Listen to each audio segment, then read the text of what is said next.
प्रभु का धन्यवाद करते हैं आज के इस दिन के लिए।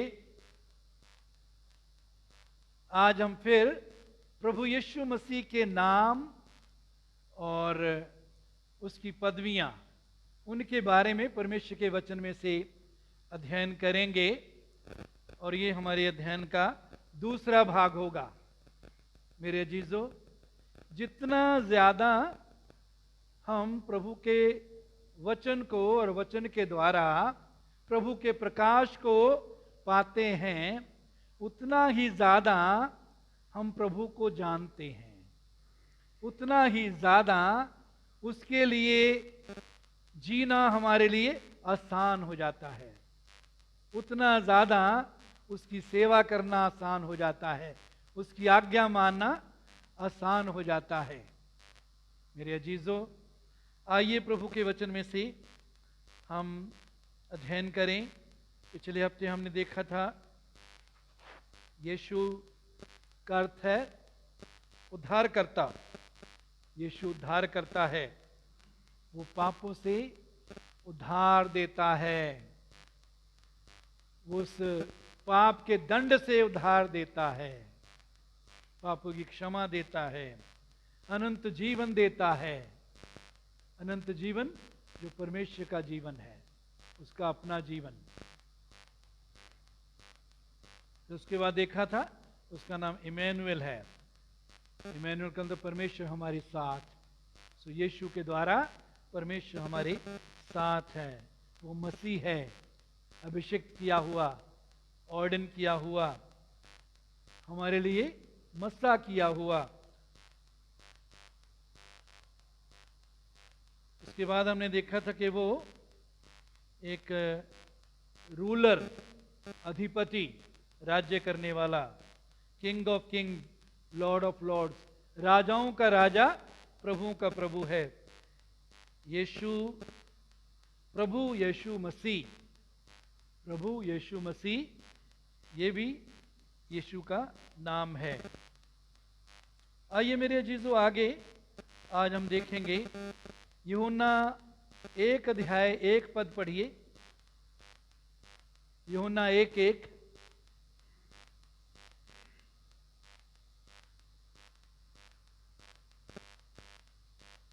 यूहन्ना 1:1 पढ़ दीजिए कोई भी हिंदी में।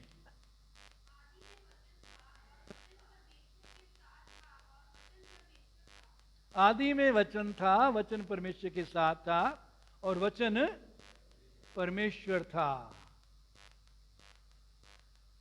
आदि में वचन था, वचन परमेश्वर के साथ था, वचन परमेश्वर था। 14 पद में लिखा है कि वचन देहधारी हुआ। उस वचन ने देह धार ली, वो वचन देह में आ गया। पवित्र आत्मा की सामर्थ्य के द्वारा मरियम के गर्भ में वो वचन आ गया। परमेश्वर के मुंह से निकली हुई बातें, परमेश्वर ने जब भी कुछ कहा, परमेश्वर ने कहा उजाला हो तो उजाला हो गया। परमेश्वर ने जो कुछ भी बोला वैसा हो गया। वचन बोला, वो वचन,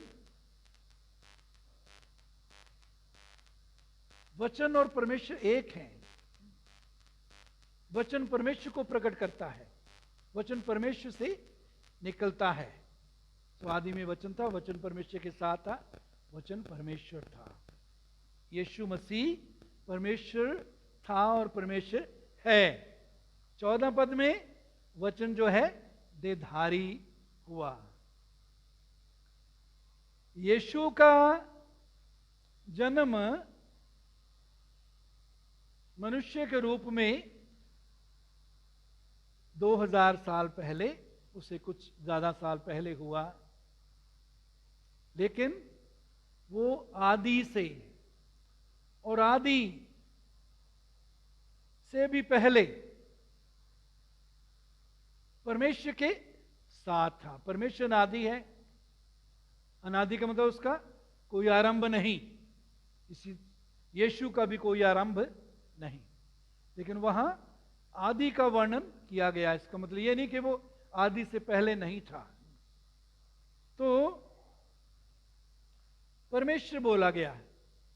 और दूसरी बात यह हमने यहां क्या देखी, उसको वचन बोला गया। परमेश्वर के वचन में परमेश्वर का जीवन है। परमेश्वर के वचन में परमेश्वर का जीवन है। परमेश्वर ने जो बोला वही हो गया। वो परमेश्वर का जीवन यीशु में था। यीशु परमेश्वर था और यीशु परमेश्वर है। प्रकाशित वाक्य 9:13 पढ़िए।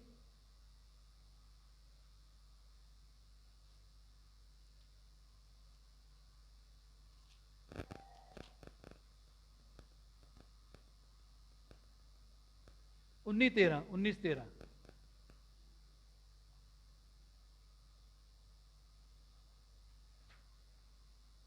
वह लहू छिड़का हुआ वस्त्र पहने है और उसका नाम परमेश्वर का वचन है। यहां भी हम देखते हैं यीशु का नाम परमेश्वर का वचन है। मेरे अजीजों,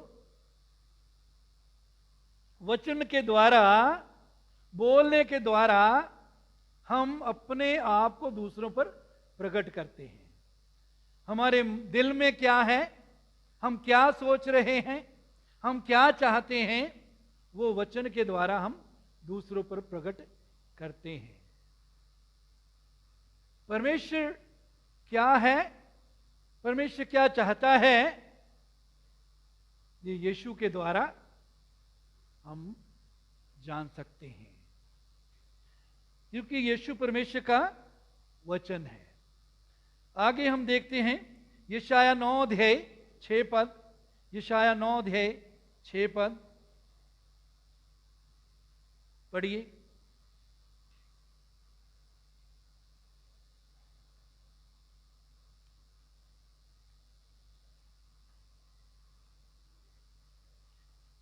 कोई और भी पढ़ सकते हैं, आगे आ जाइए जो हिंदी में पढ़ते हैं। हमारे लिए एक बालक उत्पन्न हुआ, ये यीशु के बारे में भविष्यवाणी है कि हमारे लिए एक बालक उत्पन्न हुआ, हमें एक पुत्र दिया गया है। बालक तो उत्पन्न हुआ, क्योंकि बालक उससे पहले शरीर उसका नहीं था, लेकिन पुत्र दिया गया।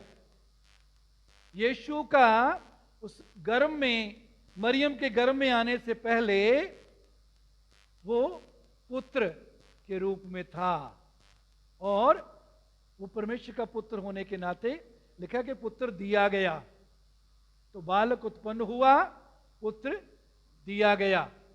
वो परमेश्वर की आत्मा, परमेश्वर की सामर्थ्य के द्वारा उसने जन्म लिया, इसलिए उसे परमेश्वर का पुत्र कहा जाता है। सो पुत्र दिया गया, पुत्र दिया गया और बालक उत्पन्न हुआ। आगे, और प्रभुता उसके कांधे पर होगी,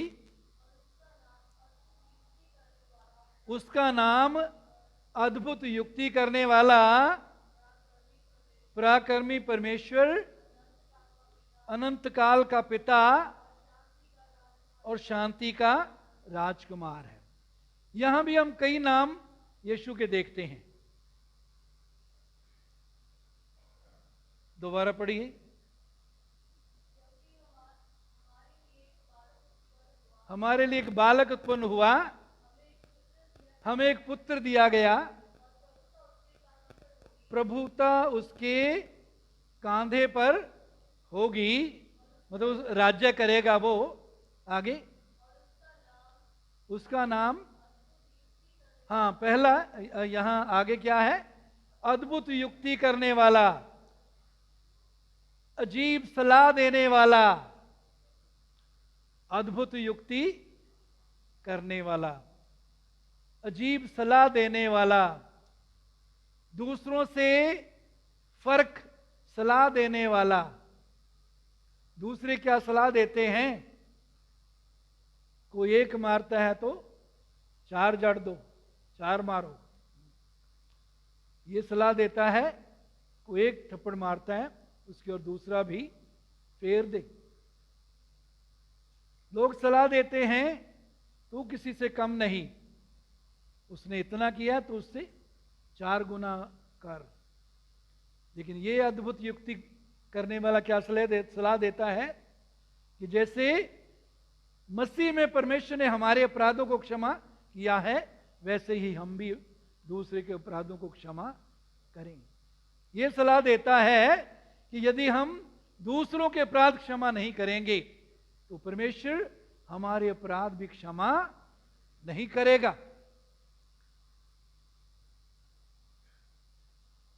दुनिया सलाह देती है दुश्मनों को खत्म करो, दुश्मनों से घृणा करो। यह सलाह देता है दुश्मन को प्यार करो, उसको जीत लो प्रेम से, प्रेम के साथ उसको जीत लो, प्रेम के साथ जीत कर उसको अपना बना लो। यह सलाह देता है जो अपने आप को ऊंचा करता है वो नीचे किया जाएगा। दुनिया क्या सलाह देती है? ऊंचे उठो नहीं तो लोग दबाएंगे। ये सलाह देता है जो अपने आप को नीचे करता है वो ऊंचा किया जाएगा। अद्भुत युक्ति करने वाला, सलाह देने वाला, उसकी सलाह जिंदगी देती है। प्रभु की सलाह जो है जिंदगी देती है।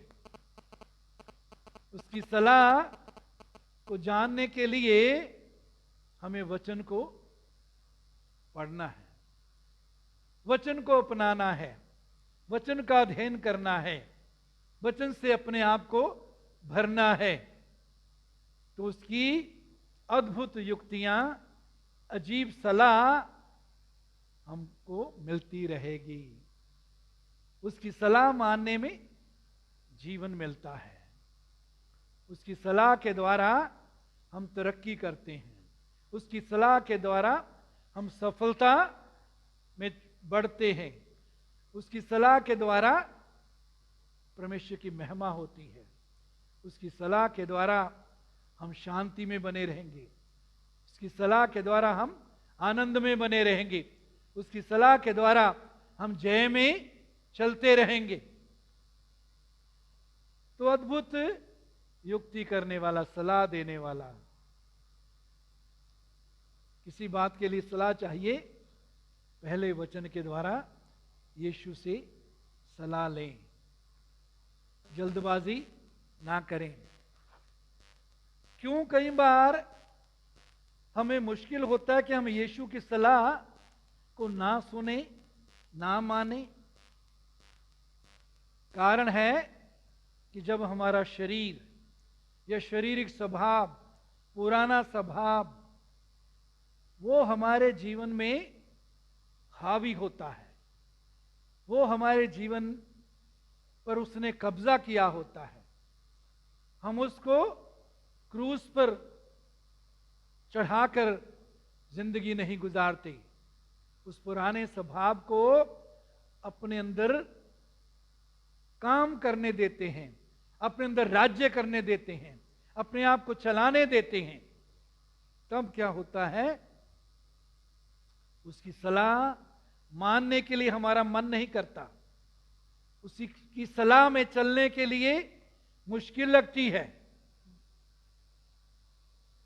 मेरे अजीजों, उसके लिए जरूरी है पौलुस की तरह इस बात को जानना, इस प्रकाश में बने रहना कि मैं मसीह के साथ क्रूस पर चढ़ाया गया, अब मैं जिंदा नहीं, मसीह मुझ में जीवित है। अगर मसीह हम में जीवित है तो कोई कितनी भी बुराई हमारी कर ले, हम बुराई के बदले बुराई नहीं करेंगे, हम क्षमा करेंगे, बुराई करने वालों को, नुकसान करने वालों को माफ करेंगे।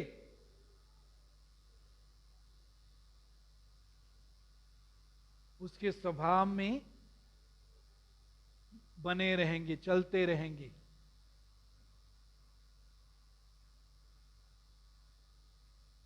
बहुत जरूरी है हमारे जीवन में ये सीखना। मैं मसीह के साथ सलीब पर चढ़ाया गया है। अब मैं जिंदा नहीं, मसीह मुझ में जीवित है। यदि मसीह जीवित है तो वो वचन में जैसे उसने अपना जीवन गुजारा, वैसे ही हमारे द्वारा वो जीवन गुजारेगा। क्यों वो जीवन नहीं गुजार सकता? क्योंकि हम जिंदा हैं। हमारा पुराना मनुष्य जिंदा है। बहुत से विश्वासियों की जिंदगी को देखकर बहुत दुख होता है। जैसे पौलुस कहता है, मुझे तुम्हारे लिए फिर जच्चा की सी पीड़ाएं लगी हैं,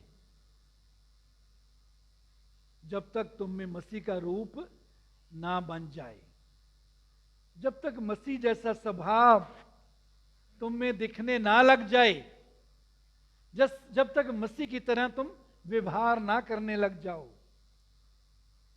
तब तक मुझे दर्द महसूस होता है, आत्मा में दुख महसूस होता है, पीड़ा महसूस होती है। और हमें भी बहुतों की जिंदगियों को देखकर ये दर्द होता है। जो बहुत पुराने विश्वासियों को भी ऐसे व्यवहार करते जैसे संसार के लोग करते हैं।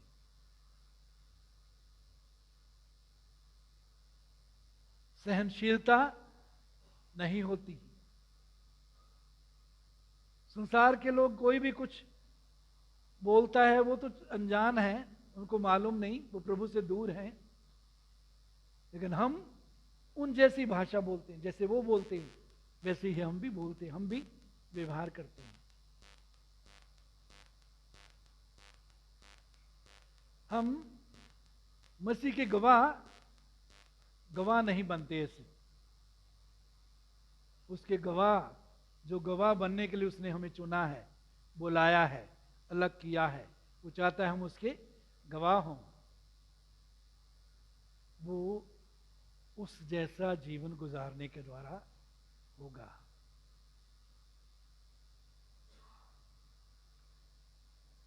तो अद्भुत युक्ति करने वाला, आगे बेटे, पराक्रमी परमेश्वर, सामर्थी परमेश्वर। सबसे बड़ा पराक्रम का काम उसने क्या किया? हमारे पापों को अपने ऊपर ले लिया, हमारे दंड को अपने ऊपर ले लिया, हमारी मौत को अपने ऊपर ले लिया, हमारे श्राप को, हमारी बीमारियों को अपने ऊपर ले लिया, मर गया और तीसरे दिन मुर्दों में से जी उठा, स्वर्ग पर उठाया गया, पिता के दाहिने और बैठा है। पराक्रमी परमेश्वर है, पापों को क्षमा करता है, जीवन देता है, अनंत जीवन हमें देता है, परमेश्वर की संतान बनने का अधिकार देता है, पापों को क्षमा करके जीवन को बदलता है, बीमारियों से चंगाई देता है, अद्भुत काम करता है, दया करता है, प्रार्थना सुनता और जवाब देता है। मेरे अजीजों, तो वो सामर्थी परमेश्वर है। आगे बेटे, वो अनंत काल का पिता है। अनंत काल मतलब समय जब शुरू हुआ उससे पहले, और जब समय जब खत्म होगा उसके बाद का भी वो पिता है। यीशु का पिता और मैं एक हैं। तो यहां यीशु के लिए भी अनंत काल का पिता शब्द का इस्तेमाल हुआ है।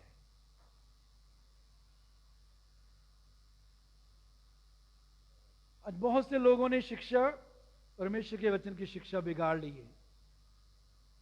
यहोवा के जो गवाह हैं वो कहते हैं यीशु मसीह मिकाएल स्वर्गदूत था। मिकाएल स्वर्गदूत ने यीशु का रूप धारण किया। स्वर्गदूतों को भी परमेश्वर ने बनाया और वो कहते हैं यीशु को भी बनाया गया था। बहुत चौकस रहने की जरूरत है। बाइबल में यीशु के नाम बताते हैं कि वो परमेश्वर है।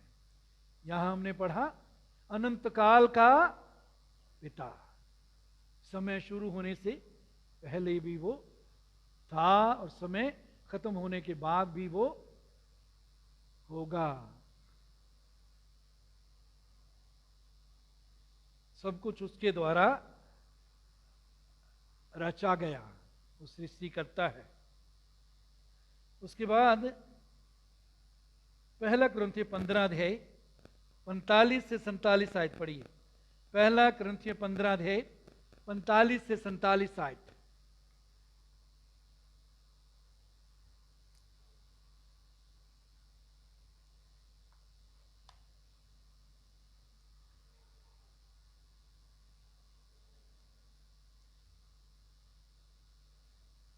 थोड़ा थोड़ा करके पढ़े मुझे। पहला कुरिन्थियों 15 45 से 47।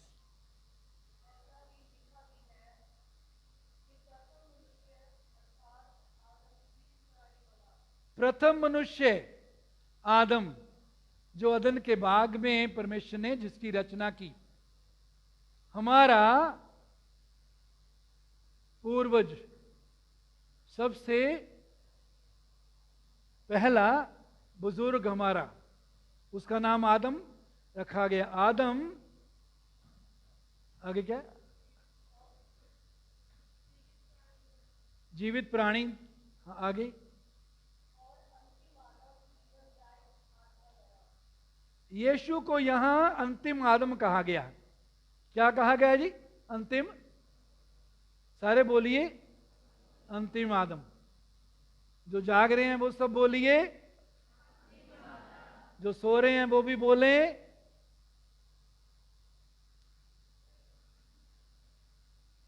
सब सो रहे हैं या कोई नहीं सो रहा?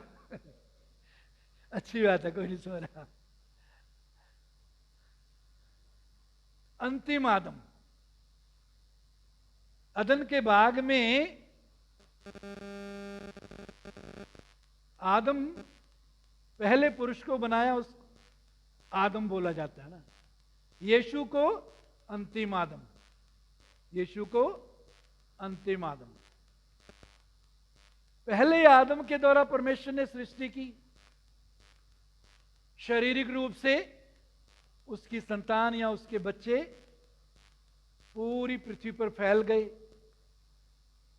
यीशु को अंतिम आदम इसलिए बोला गया है कि यीशु के द्वारा भी एक सृष्टि जो है परमेश्वर रच रहा है। जितनों ने उसे ग्रहण किया उसने उन्हें परमेश्वर की संतान होने का अधिकार दिया। जो मसीह में है वो नई सृष्टि है। पुरानी बातें बीत गई, देखो वो सब नई हो गई। तो अंतिम आदम, क्योंकि इसके द्वारा भी परमेश्वर एक नई सृष्टि रच रहा है। इसके बाद कोई आदम नहीं होगा जिसके द्वारा परमेश्वर कोई और सृष्टि रचेगा। यीशु अंतिम आदम है। आदम इसलिए उसको बोला गया क्योंकि उसमें, उस पर विश्वास करके, उसे ग्रहण करके हम परमेश्वर की आत्मिक संतान बन गए। हम नई सृष्टि बन गए।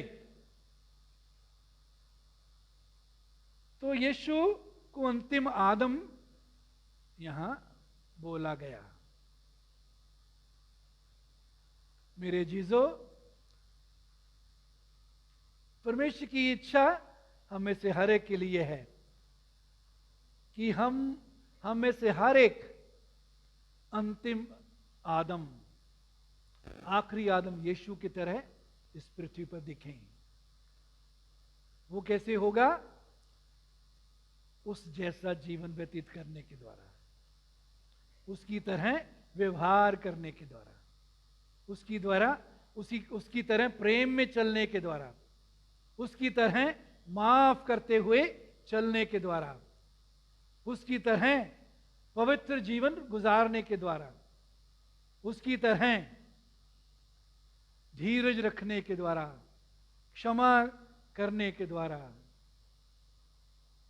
उसकी तरह नम्रता से व्यवहार करने के द्वारा,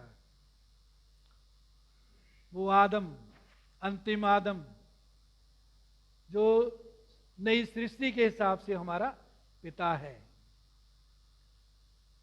परमेश्वर की योजना है कि वो हम में दिखे, उसका स्वभाव हम में दिखे, उसका चरित्र, उसके गुण हम में दिखें। आत्मा का फल यीशु का स्वभाव है, आत्मा का फल यीशु का चरित्र है। प्रेम, आनंद, मेल, धीरज, कृपा, भलाई, विश्वास, नम्रता और संयम, ये आत्मा का फल यीशु का स्वभाव, यीशु का जीवन है।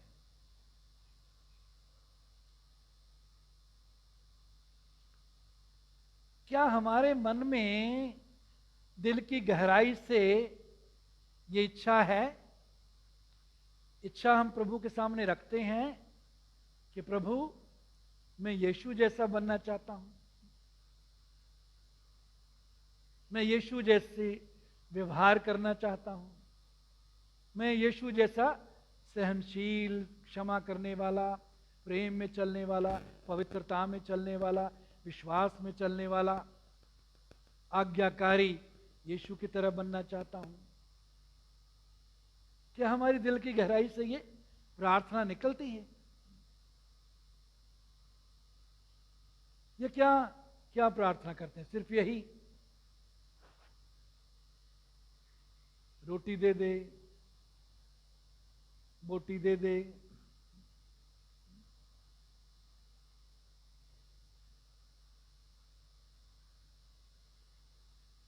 सिर्फ पैसे पर बरकत हो, पैसा दे दे, वीजा लग जाए, पासपोर्ट बन जाए, बैंड में अच्छे नंबर आ जाएं। हाँ, परमेश्वर हर क्षेत्र में अपने लोगों को ऊंचा करना चाहता है, लेकिन उसकी इच्छा नहीं है कि सारे नवांशहर के सारे लोग, नवांशहर जिले के सारे लोग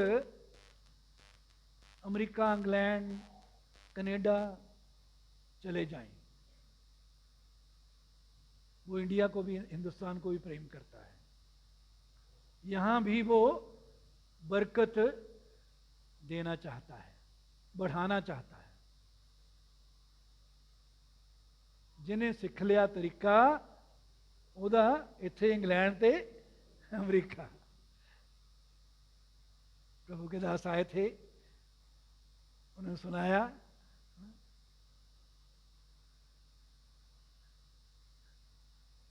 आज भेड़ चाल वो मेरे रिश्तेदार का जा रहा है, हमारे परिवार से भी जाना चाहिए। हाँ, अगर परमेश्वर अगुवाई करता है, परमेश्वर खुद रास्ता खोलता है, वो बात अलग है, लेकिन यही नहीं हमारे मन में छा जाए।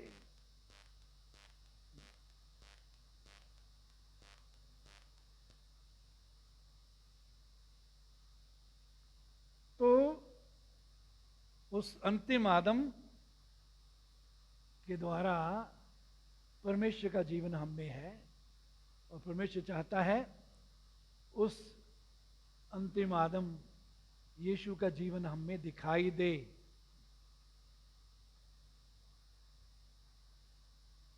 फिर उसके बाद आगे पढ़ी 47 तक।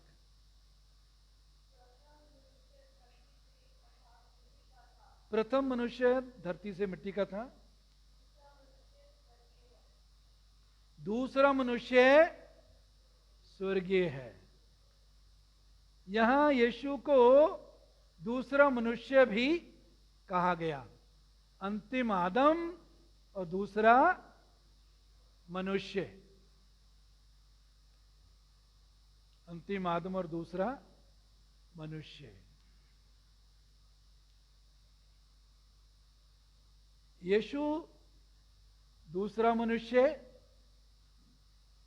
और उसमें हम सबको उसने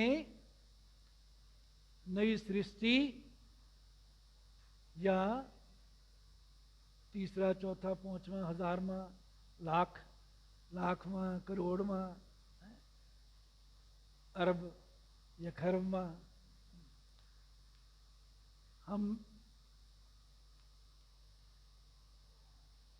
हमें वो अपने जैसा बनाना चाहता है।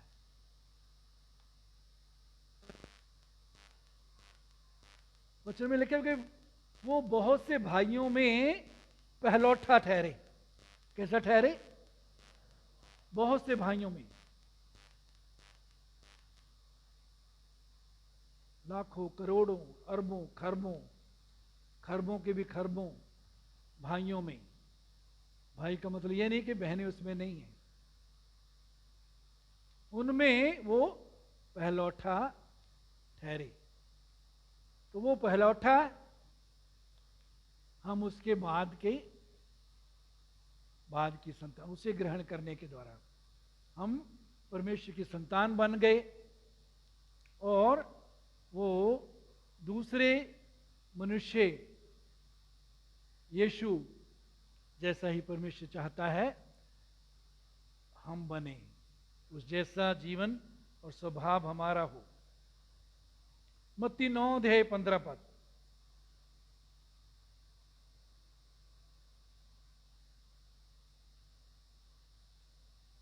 मत्ती 9:15।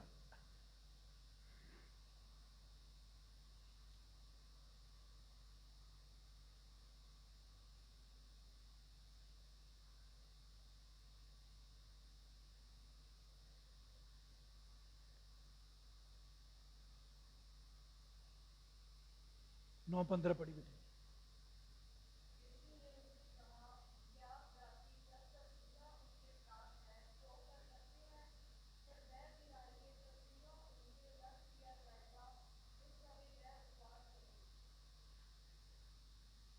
वह समय आएगा जब दूल्हा उनसे अलग किया जाएगा और वो उपवास करेंगे। यहां हम देखते हैं कि यीशु खुद अपने आप को दूल्हा बता रहा है और वो दूल्हे की तरह आने वाला है दुल्हन को लेने के लिए। मेरे अजीजों, इससे पहले कि वो आए, पौलुस जैसे कहता है, मैंने एक पुरुष से तुम्हारी बात लगाई है ताकि तुमको कुंवारी की तरह मसीह को सौंप दूं। कहते तुम्हारी बात लगाई मतलब तुम्हारी मंगनी हो गई है यीशु से। यीशु से तुम्हारी क्या हो गई है? मंगनी हो गई है। वो कहते मैं अब क्या चाहता हूं, मेरी क्या जिम्मेवारी है कि तुमको पवित्र कुंवारी की तरह मसीह को सौंप दूं। मेरे अजीजों, आपकी और मेरी आत्मिक रीति से मंगनी यीशु के साथ हो चुकी है। जिसकी मंगनी हो जाती है वो अपने होने वाले पति या जो दूल्हा उसका बनने वाला है उसके बारे में सोचती है, उस पर उसका मन लगा रहता है, उसके लिए वो अपने आप को तैयार करती है।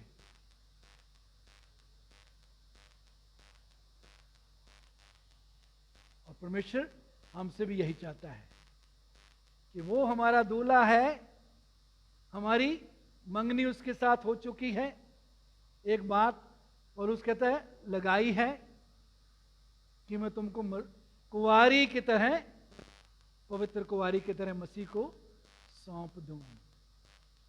मेरे चीजों, परमेश्वर ने अपने सेवकों को इसी उद्देश्य के लिए नियुक्त किया है। इसी उद्देश्य के लिए परमेश्वर के सेवकों के अंदर एक इच्छा या तड़प होती है, उनके अंदर एक पीड़ा होती, दर्द होता है। वो देखना चाहते कि जो लोग प्रभु ने उनको दिए हैं, जो मसीह की दुल्हन का हिस्सा परमेश्वर ने दिया है, उनके अंदर इच्छा होती है कि उनको पवित्र कुंवारी की तरह मसीह को सौंप दें, मसीह के लिए तैयार रखें। वो मसीह पर उनका मन हो, मसीह को वो पहल दें, मसीह को वो प्रसन्न करें, मसीह के लिए जिएं। और अगर कोई लड़की या औरत मंगनी, तो उसकी करवा ली, मंगनी के बाद जिसके से उसकी मंगनी हुई है उसको छोड़कर किसी और पर मन लगाती है, किसी और की ओर ताकती है, किसी और को अपनी जिंदगी में जगह देती है, क्या गिना जाएगा? ये बताइए, क्या गिना जाएगा? हैं जी? पाप, बुराई, अच्छी बात नहीं।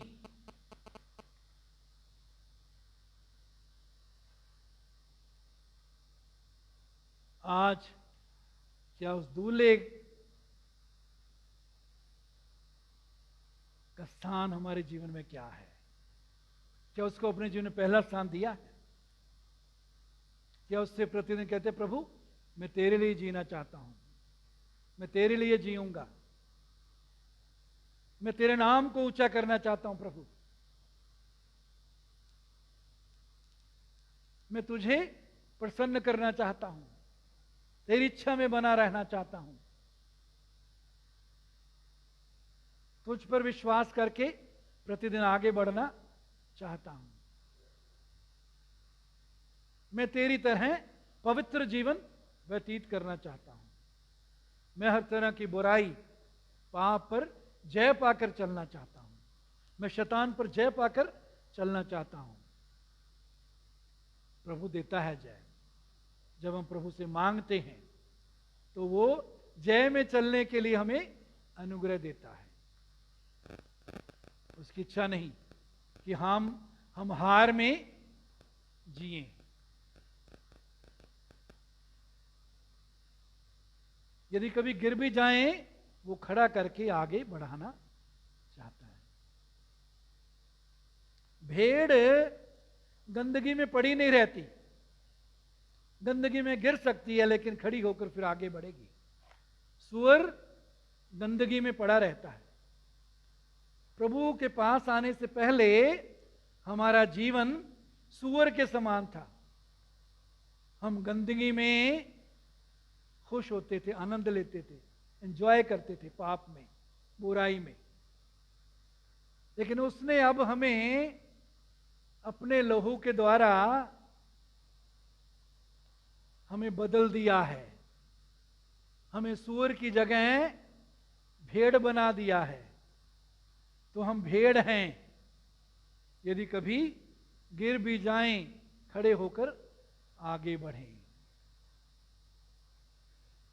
धर्मी 7 बार गिरता है, परमेश्वर फिर भी उसको उठा खड़ा करता है। इसका मतलब यह नहीं कि हम भाई वचन में लिखा 7 बार गिरता है तो मैं 7 बार रोजाना गिरूंगा क्योंकि प्रभु तो उठा ही लेगा। नहीं, इसका मतलब ये बिल्कुल नहीं है। एक सच्चे विश्वासी, सच्चे मसीही में प्रभु जैसा जीवन गुजारने की इच्छा होती है। प्रभु तूने मुझे पवित्र बनाया है और पवित्र होने के लिए बुलाया है। पवित्र ता का अर्थ है प्रभु के लिए समर्पित, पाप से अलग, प्रभु के लिए समर्पित।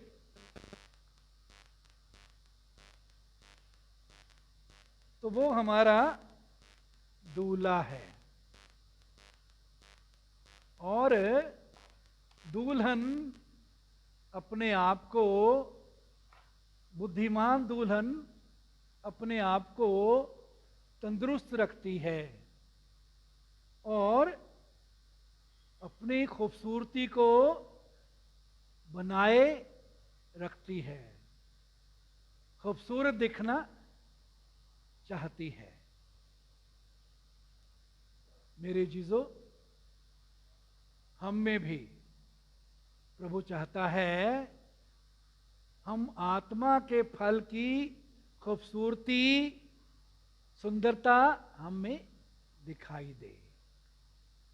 प्रभु की पवित्रता की सुंदरता हम में दिखाई दे। प्रभु के गुणों, प्रभु के चरित्र, प्रभु के स्वभाव की सुंदरता हम में दिखाई दे। उससे हम ढपे हुए हों। उसकी सुंदरता, उसका स्वभाव, उसका प्रेम, उसकी क्षमा, उसकी सहनशीलता, उसके द्वारा हम सजे हुए हों। उसके द्वारा हम सुंदर दिखते हैं। पवित्र आत्मा हमारे जीवनों में, सबके जीवनों में कार्य कर रहा है। जब से हमने प्रभु यीशु को ग्रहण किया, जब से हमने पश्चाताप किया, तब से पवित्र आत्मा हमारे जीवनों में कार्य कर रहा है। और पवित्र आत्मा इस बात की कोशिश करता है, उसकी इच्छा ये है कि वो हम में मसीह की खूबसूरती, मसीह के स्वभाव जैसी सुंदरता हम में पैदा करे। ये उसकी इच्छा है, ये परमेश्वर की योजना हमारे लिए है। तो जब भी कोई परेशानी आती है, कोई विरोधता होती है, मुश्किल समय आता है, जब कोई नुकसान होता है, याद रखिए पवित्र आत्मा हमारी सहायता करना चाहता कि उस समय हम वैसे ही व्यवहार करें जैसे यीशु ने किया। जैसे यीशु ने व्यवहार किया वैसे ही हम भी व्यवहार करें।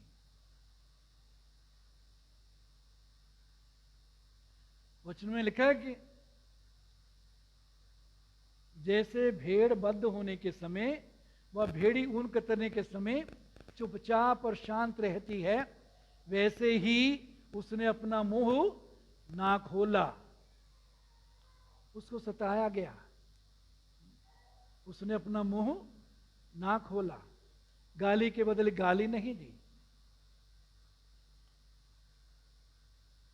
जिन्होंने मुंह पर थूका, कोड़े लगाए, हाथ पांव में कीलें गाड़ी, क्रूस पर चढ़ाया, झूठे इल्जाम लगाए, उन सबको क्या बोला प्रभु ने? उनके बारे में क्या प्रार्थना की? हे पिता, इन्हें माफ कर, ये नहीं जानते कि क्या करते हैं। ये यीशु की सुंदरता है, ये यीशु का जीवन, यीशु का स्वभाव। पवित्र आत्मा हम में यीशु के जीवन को पैदा करना चाहता, बढ़ाना चाहता है, चाहता कि हम में बने रहें। यही उसकी दुल्हन होने के नाते हमारी सुंदरता है। तो कैसे हम सुंदर बनते हैं? यीशु के स्वभाव में बने रहने के द्वारा, यीशु की तरह व्यवहार करने के द्वारा, यीशु की तरह सहने के द्वारा, यीशु की तरह प्रेम करने, माफ करने के द्वारा, सहने के द्वारा हम उस खूबसूरती में, सुंदरता में बढ़ते हैं। पवित्र आत्मा के द्वारा परमेश्वर हमें ऐसी एक कलीसिया तैयार कर रहा है, इफिसियों में लिखा है, जिसमें ना दाग हो, ना झुर्री, ना कोई और ऐसी वस्तु हो।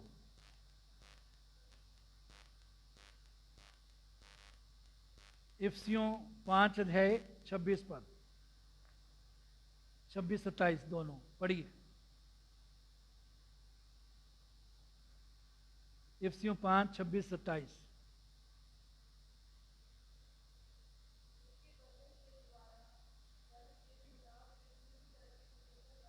हाँ जी, जल के स्नान से यीशु क्या करता है? हमें शुद्ध करता है। क्या करते हैं जल के स्नान से? वो जल परमेश्वर का वचन है। वचन के द्वारा प्रभु हमें क्या करता है जी? शुद्ध करता है। जल के स्नान से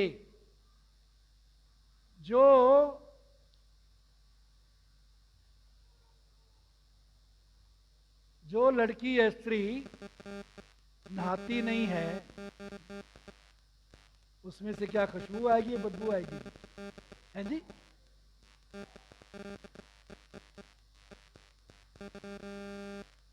दूल्हा चाहेगा, खुश होगा दूल्हा, ऐसी दुल्हन को जिसमें से बदबू आती है। तो वचन, परमेश्वर के वचन के जल के स्नान के द्वारा, परमेश्वर का वचन पढ़ने के द्वारा, परमेश्वर का वचन अधिकाई से उसको बसने देने के द्वारा, उसमें बने रहने के द्वारा, परमेश्वर के वचन में चलने के द्वारा वो हमें शुद्ध करता है। क्या करता है जी? शुद्ध करता है, धोता है। यीशु ऐसा दूल्हा है जो हमारा सिर्फ दूल्हा ही नहीं, प्रभु भी है, हमारा चरवाहा भी है। चरवाहा जब भेड़ गंदी हो जाती है तो उसको खुद ही चरवाहा धोता है। तो एक तरफ वो हमारा दूल्हा है, दूसरी तरफ वो हमारा चरवाहा है, इसलिए वचन के द्वारा वो हमको धोता है। कब धोता है, कैसे धोता है? जब वो उसको इजाजत देंगे। यदि कहें नहीं, जैसा मैं हूं मैं वैसा ही जीवन गुजारूंगा, मैं नहीं बदलूंगा, फिर वो जबरदस्ती हमें धो नहीं सकता। इसलिए बहुत से विश्वासियों की जिंदगी में गंदगी, बुराई, पाप, क्रोध, निंदा, लालच, घमंड की बदबू आती रहती है। लेकिन धन्यवाद, प्रभु हमको प्रतिदिन धोना चाहता है। 27 पद बेटे।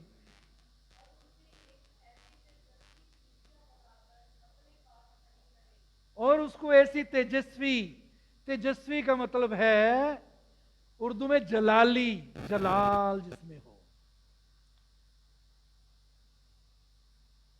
जिसमें चमक हो, जिसमें जिंदगी हो, जिसमें जोश हो, जिसमें प्रेम भरा हो, क्षमा भरी हो, जलाली जो पवित्र हो, तेजस्वी कलीसिया बनाकर अपने पास खड़ी करे।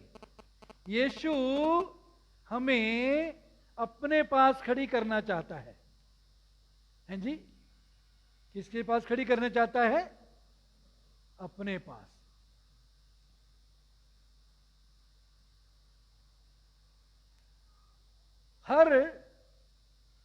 हर दूल्हा, हर लड़का या हर पुरुष, उसके अंदर इच्छा होती है कि उसकी होने वाली दुल्हन खूबसूरत हो जी या भद्दी हो, हैं जी? खूबसूरत हो या बदसूरत हो, बोलिए, हैं जी? कोई है यहाँ जिसकी शादी जल्दी होने वाली है, जो करवाना चाहता है? नरेश, नरेश, उसके लिए प्रार्थना करें, प्रभु सही समय पर जीवन साथी जोड़े। उसके अंदर भी इच्छा है। ये बाकी जो नौजवान बैठे हैं, जो 5-7 साल बाद जिनकी शादी होगी, उन सब के अंदर ये इच्छा है कि उनकी होने वाली दुल्हन जो है, उनकी पत्नी, होने वाली पत्नी जो है, वो क्या हो जी? खूबसूरत हो। और यीशु के बारे में लिखा, वो 10,000 से भी ज्यादा खूबसूरत है, 10,000 से भी ज्यादा खूबसूरत है, सुंदर है। और ऐसा सुंदर अपने लिए भी वैसी ही सुंदर दुल्हन चाहता है। मैं सुंदर नहीं इतना, लेकिन मैंने भी इच्छा की सुंदर पत्नी की प्रभु ने मुझे दे भी दी। तो सुंदर जीवन साथी की इच्छा करना कोई बुरी बात नहीं है। हाँ, सिर्फ सुंदरता ही हो, बाकी बातों में ना हो, व्यवहार चरित्र सही ना हो, ये भी सही नहीं है ना। सुंदरता के साथ साथ ये चीजें भी महत्वपूर्ण जरूरी हैं। तो अपने पास यीशु खड़ी करना चाहता है। जब वो अपने पास खड़ी करना चाहता है, तो वो ये भी चाहता है कि उसका कद जो है, उसकी दुल्हन का, वो यीशु के कद के अनुसार हो। इसलिए वचन में लिखा है, उसके डील डॉल तक हम बढ़ते जाएं। डील डॉल मतलब कद, कद तक बढ़ते जाएं। ये शारीरिक रूप से नहीं, बल्कि आत्मिक रूप से हमारा कद जो है यीशु के कद के बराबर होता जाए। हमारा कद दिन प्रतिदिन यीशु जैसा आत्मिक रीति से हमारा कद, ये उसके स्वभाव में जितना हम बदलते हैं, जितना आत्मा के फल को अपने जीवन में बढ़ने देते हैं, उसका विकास होने देते हैं, उतना हमारा कद बढ़ता जाता है, हम सुंदर बनते जाते हैं। कोई भी नौजवान जिसका कद 5.5 या 6 फुट है, वो 3 फुट वाली बौनी के साथ, कोई है यहां बैठा, करना चाहेगा शादी? क्यों जी, कोई है नौजवान जो 5-7 साल वाले हैं? वो भी बोलो। मार करोगे 10 साल बाद? 10 साल बाद तुम्हारी जो शादी होगी, करोगे 3 फुट वाली साथ? 3 फुट वाली से नहीं। उसकी मां भी हंस रही है, वो भी नहीं चाहती। मतलब हम चाहते हैं कद जो है सही हो। प्रभु चाहता है हमारा कद भी सही, वो नहीं चाहता हम आत्मिक रूप से बौने रहें। तो आगे बेटे।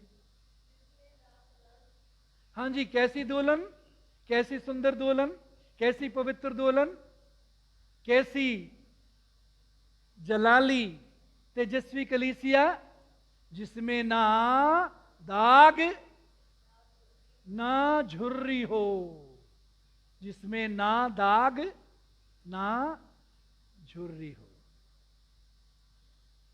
प्रभु क्षमा करता है और दागों को भी मिटाना चाहता है। दाग, कई बार हम माफी मांग लेते हैं, जीवन बदल जाता है, लेकिन वो दाग जो हैं उनको हम लिए फिरते हैं।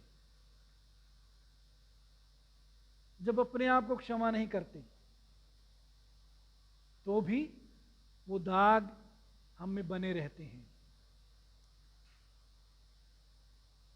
और जब तक प्रभु से क्षमा नहीं मांगते तब तक भी वो दाग बने रहते हैं। प्रभु हमारे दागों को भी धोना चाहता है, जिसमें ना दाग ना झुर्री। 50 साल के बाद और 60 साल के बाद तो और भी होने लग जाता है, झुर्रियां आने लग जाती हैं। झुर्रियां जो हैं वो कमजोरी को दिखाती हैं। शारीरिक रूप से इंसान का जिस्म जो है वो कमजोरी की ओर बढ़ने लगता है 40-50 साल के बाद। तो प्रभु नहीं चाहता कि उसकी दुल्हन में झुर्री हो। वो चाहता है ताकतवर, आत्मिक रीति से, विश्वास में ताकतवर, वचन में ताकतवर, पवित्रता में ताकतवर, गवाही में ताकतवर, विश्वास में ताकतवर, जय पाने में ताकतवर हो। वो नहीं चाहता कि उसमें झुर्रियां हो, वो कमजोर रहे। वो हमको जयवंत से भी बढ़कर बनाना चाहते हैं। जय से भी परमेश्वर का धन्यवाद हो जो हमको सदा जय के उस में लिए फिरता है। जयवंत से भी बढ़कर वो बनाना चाहता है। तो प्रभु हमें जय देना चाहता है, हम जय में चल सकते हैं। आइए प्रार्थना।